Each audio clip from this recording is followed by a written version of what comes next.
अस्सलाम वालेकुम। आसान ज़ुबान में समझाने की कोशिश करूँगा। फिज़िक्स का टॉपिक है, तो काफ़ी ज़माना हो गया। हो सकता है बहुत सारी चीज़ याद ना हो, लेकिन कोशिश करते हैं। कोशिश करने में कोई हर्ज नहीं है। तो आपका सवाल है, सवाल क्या था कि भई ये टर्म क्या है? Angular velocity. ठीक है। तो हमारे स्कूल में क्या होता है, जब हमें स्कूल में फिजिक्स पढ़ाया जाता है या कोई भी सब्जेक्ट पढ़ाया जाता है, तो उसका एक अप्रोच है। और ज़्यादातर टीचर्स क्या करते हैं कि वो उनका जो पॉइंट ऑफ व्यू होता है समझाने का, पढ़ाने का, वो ये होता है कि भाई एग्जाम्स में क्या आने वाला है, क्वेश्चन कैसे क्लियर करना है सब। और उस पैराडाइम में बातें ज़्यादा होती है। तो जो सब्जेक्ट का असल एसेंस है, कई बार हमें नहीं बताया जाता, नहीं समझाया जाता। तो ये टर्म जो है ना, वेलोसिटी, असल में इस वेलोसिटी टर्म को समझना ज़रूरी है इस मायने में कि अगर आप किसी स्कूल स्कूल के बच्चे से पूछें भाई वेलोसिटी क्या है, तो वो आपको एग्जाम्पल देंगे कि एग्जाम्पल नहीं देंगे, सीधा बताएंगे कि वेलोसिटी का मतलब होता है कि डिस्प्लेसमेंट ओवर टाइम, है ना।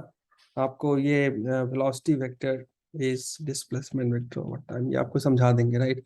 लेकिन एक्चुअली वेलोसिटी क्या है, इसको अगर आप समझाएं आसान जुबान में, तो इस फॉर्मूले से भी निकाल सकते हैं चीज़ों को। लेकिन अगर मैं आसान जुबान में कहूँ तो वेलोसिटी का मतलब ये है कि कोई भी चीज़ अपनी पोजीशन कितनी तेजी से चेंज कर रही है, अपनी पोजीशन कितनी तेजी से चेंज कर रही है, वो वेलोसिटी हो गई, है ना। उसी तरह एक टर्म है मोमेंटम। अब मोमेंटम हम कैसे डिफाइन करते हैं? मोमेंटम हम डिफाइन करते हैं, शायद मैंने गलत टर्म यूज कर लिया यहाँ पे। मोमेंटम हम पी से डिफाइन करते हैं, आई थिंक, या डी से करते हैं। खैर पी ले लेते हैं, मास इनटू वेलोसिटी, है ना। ये मोमेंटम डिफाइन करते हैं। अब मोमेंटम का तो ये कैलकुलेट करने का तरीका है, उसी तरह वेलोसिटी के कैलकुलेट करने का तरीका है। तो मैंने उसकी डेफिनेशन बताई कि कोई भी चीज अपनी पोजीशन कितनी तेजी से चेंज कर रही है टाइम के रेफरेंस में, क्योंकि हम हर चीज टाइम के रेफरेंस में ही देखते हैं, है ना। टाइम ही एक ऐसी चीज है जो कि एक मिथ भी है और एक रियलिटी भी है एट द सेम टाइम। तो कोई भी चीज कितनी तेजी से अपनी पोजीशन चेंज कर रही है, वो वेलोसिटी हो गई। और मोमेंटम क्या हुआ कि किसी भी चीज के अंदर कितना मोशन है ना।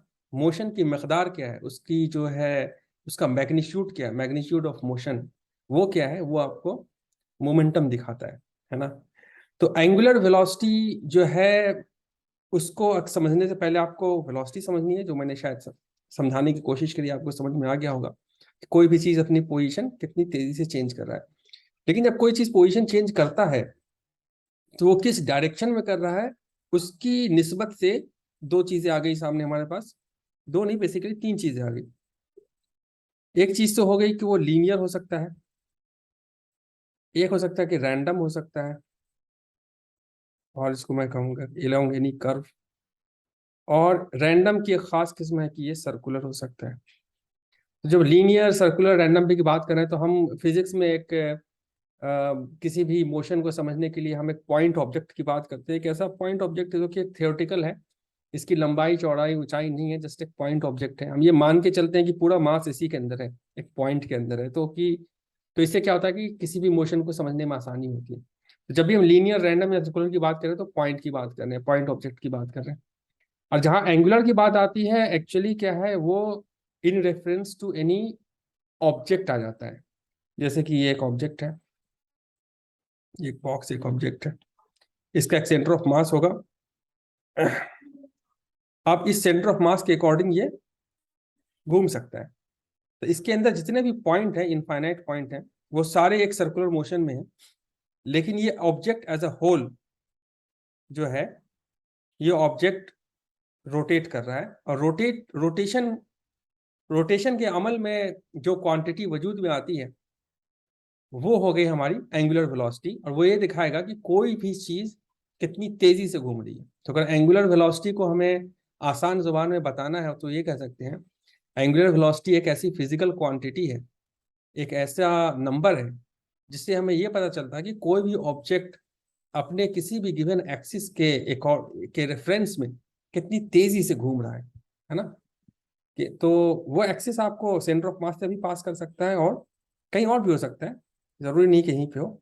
हो सकता है कि ये ऑब्जेक्ट किसी चीज से टाई अप है और एक स्टिक है, पोल है, इसके अकॉर्डिंग ये घूम रहा है, ये भी हो सकता है ना।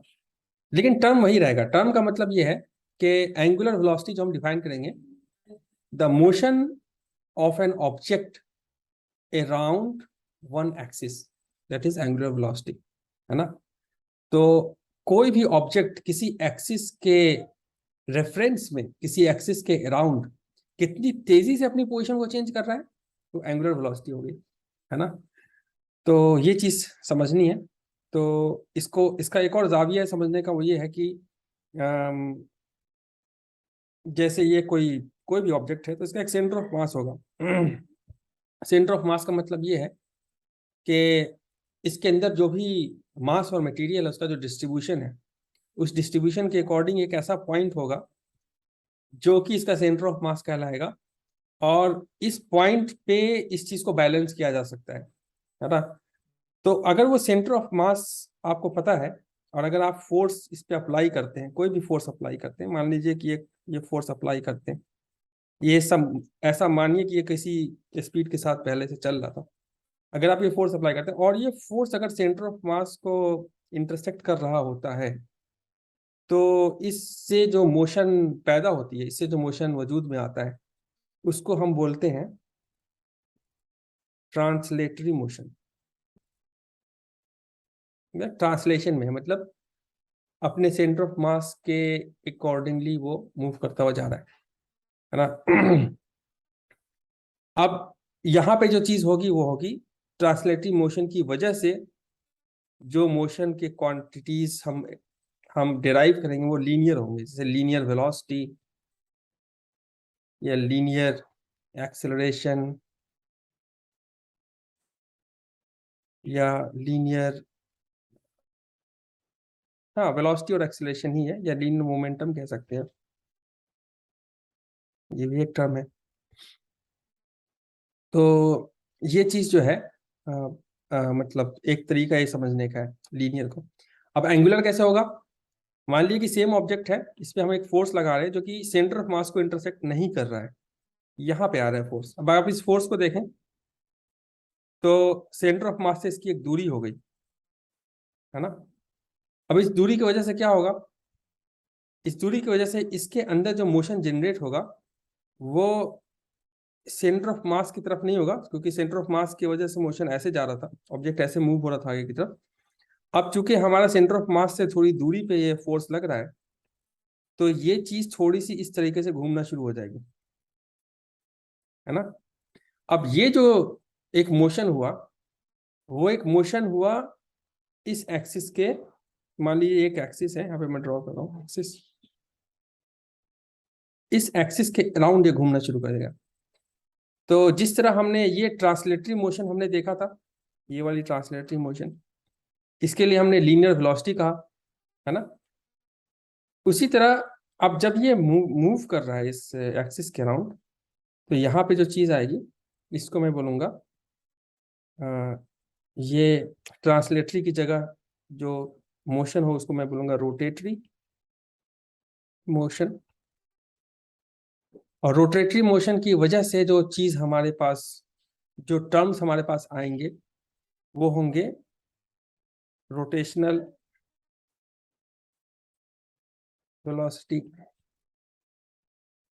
या रोटेशनल एक्सेलरेशन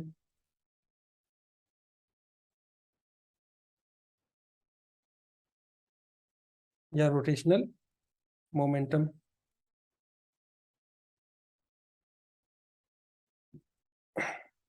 ठीक है, तो रोटेशनल स्पीड क्या हो गई या रोटेशनल वेलोसिटी क्या हो गई, या इसी को मैं एंगुलर भी कह सकता हूँ।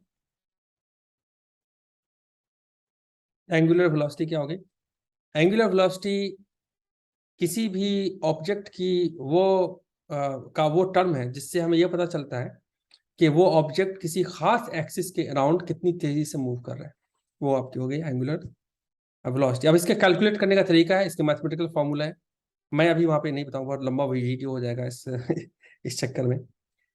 जो एक और बात मुझे बतानी है वो ये है कि जो ट्रांसलेटरी मोशन के लिए जो ये फोर्स लगा, वो बस एक फोर्स है, उसको मैं फोर्स कहूंगा, है ना। लेकिन जो जो रेगुलर रोटेटरी मोशन है, जिसकी वजह से एंगुलर मोशन आया, इस फोर्स को जो है, ये भी एक फोर्स है, लेकिन इस फोर्स को इस डिस्टेंस से मल्टीप्लाई करके जो है हम एक टर्म पता करते हैं। क्योंकि आपने देखा होगा कि जब आप दरवाजा खोलते हैं कहीं का, तो अगर आप बिल्कुल एज से खोलें तो आसान है खोलना, लेकिन आप अगर आप एक्सिस की तरफ जाते जाएंगे तो मुश्किल होता जाएगा खोलना। तो इस फिनोमिना को और इस एक्सपीरियंस को मैथमेटिकली डिफाइन करने के लिए एक टर्म बनाया गया, उसका नाम है टॉर्क। राइट, तो आप ये कह सकते हैं कि torque is the measure of the force which causes the rotatory motion, है ना। अगर ज्यादा टॉर्क लग रहा है तो ज्यादा रोटेटरी मोशन होगा, और कम टॉर्क लग रहा है तो कम रोटेटरी मोशन होगा। उसी तरह आप ये कह सकते हैं कि किसी चीज को घुमाने में जितनी फोर्स लगानी पड़ रही है, उस फोर्स को मेजर करने का तरीका टॉर्क है ना। और उस फोर्स के नतीजे में जो चीज सामने आई वो आपकी एंगुलर वेलोसिटी है ना। मैं बहुत ही ब्रीफ 10,000 फीट एक्सप्लेनेशन दे रहा हूँ, है ना। अगर कोई स्टूडेंट है, मतलब जिनको इस चीज को बहुत डिटेल में समझना है, तो इसका एक बताने का अंदाज डिफरेंट होगा, है ना। तो ये चीज हो गई। एक और बात जो है, जो मैंने पहले कही थी पॉइंट ऑब्जेक्ट के बारे में, कि जहां हम पॉइंट ऑब्जेक्ट की बात करते हैं, तो पॉइंट ऑब्जेक्ट का सेंटर ऑफ मास तो खुद पॉइंट ऑब्जेक्ट खुद ही हो गया। तो इस पे जो फोर्स लग रहा है, इसकी वजह से ट्रांसलेटरी मोशन होगा, ट्रांसलेटरी मोशन। लेकिन अगर इस मान लीजिए इस पॉइंट की जो स्पीड का डायरेक्शन ये था, और फोर्स का भी डायरेक्शन अगर इसी तरफ है, तो इसी ऐसे ही मूव करता हुआ चला जाएगा ये, है ना। लेकिन सपोज कर लीजिए कि इस पे फोर्स कुछ इस डायरेक्शन में लग गया, वेलोसिटी इधर थी, तब क्या होगा? तब ये किसी कर्व में जाएगा, है ना। लेकिन अगर इस पॉइंट पे जो फोर्स लग रहा है, इसकी वेलोसिटी ये थी, और फोर्स आपने जो लगाया कुछ ऐसा लगाया कि इस फोर्स और वेलोसिटी के बीच में जो एंगल है वो 90 डिग्री का हो गया, तो अब जो इस पार्टिकल की ट्रेजेक्टरी होगी और जिस तरीके से मूव करेगा वो एक सर्कुलर मोशन होगी, है ना।